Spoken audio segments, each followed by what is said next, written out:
Welcome back, everybody. My next guest is an Oscar, Emmy, and Grammy winner with a new single, Happiness is Just a Thing Called Joe. Please welcome to a late show, Cher. Cher, look at you there. Thank you. I can't believe, I'm not going to hide my fandom. I have wanted to talk to you for a long time. I'm so glad you're here. I can't believe we have to do it during COVID. I want the audience to go crazy. I want the band to play a hit. I want lights. I want glitz. I want to wear a big Bob Mackie headdress. But thank you for being here anyway. But we're going to be disappointing. No, we're fabulous. Okay, we're fabulous. Doesn't make any difference who we have on. So it's election eve, and it's COVID times. How are you doing right now? Well, what's been keeping me energized is I have been talking to phone banks. I've been talking to volunteers.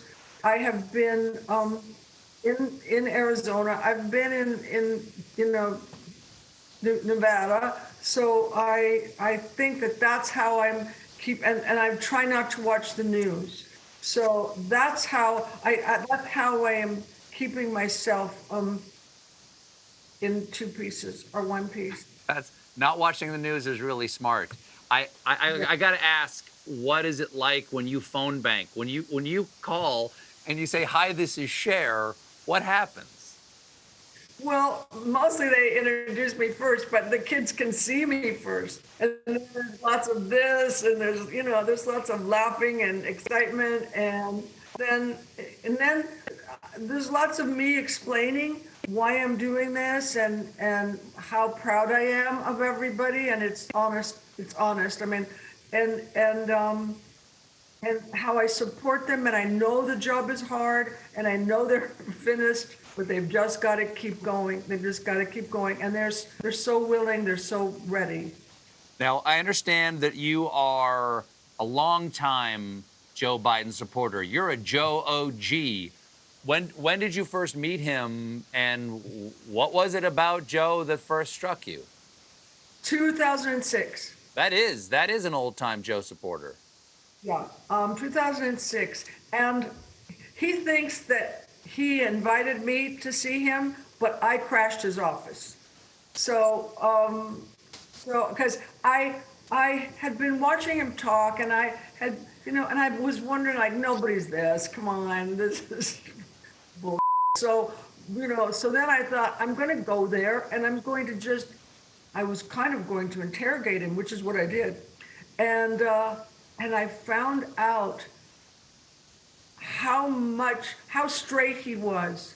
I asked him a question, and it was a question that any other politician might have just skirted around it and not given the answer, and he did, and I was so impressed.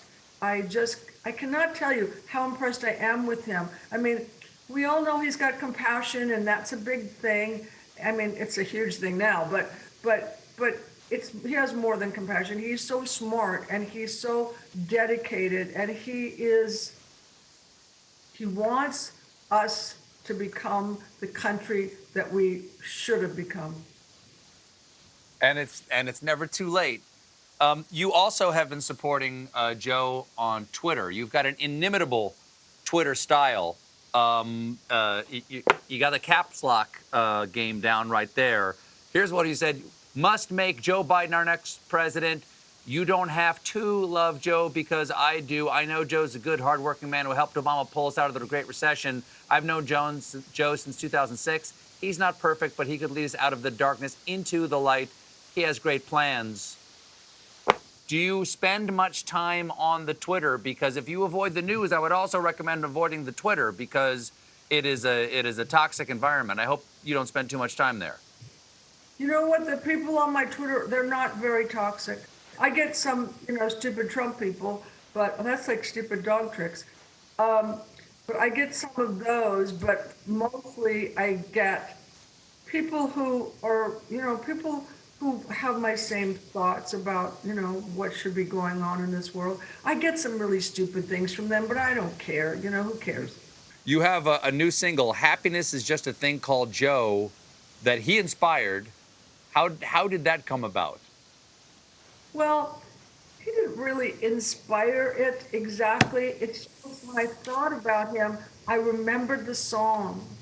And I rewrote the lyrics and I just thought it's so perfect. And it's the way I feel about him and the way I'd like everyone to feel about him. I think, Jim, do we have a clip of this? It seems like happiness is just a thing called Joe. He's got a smile that makes the lilacs wanna grow. He's got a way that makes the angels heave a sigh when they know President Joe's passing by. That's lovely. Thank you. What? Now, I know you don't drink and you don't smoke. People are dealing with their stress in the next 24 hours. I know a lot of people are feeling a little squirrely. Do you stress eat? What's your vice? No, I stress. I mean, I don't do the other, but I stress. But how do you And I deal just- with it? Do you hit the ice cream hard? What do you do? Sometimes, but that doesn't really help. I think I might start drinking tomorrow night. Oh, well, let us know. Let us know. That'll be headline news.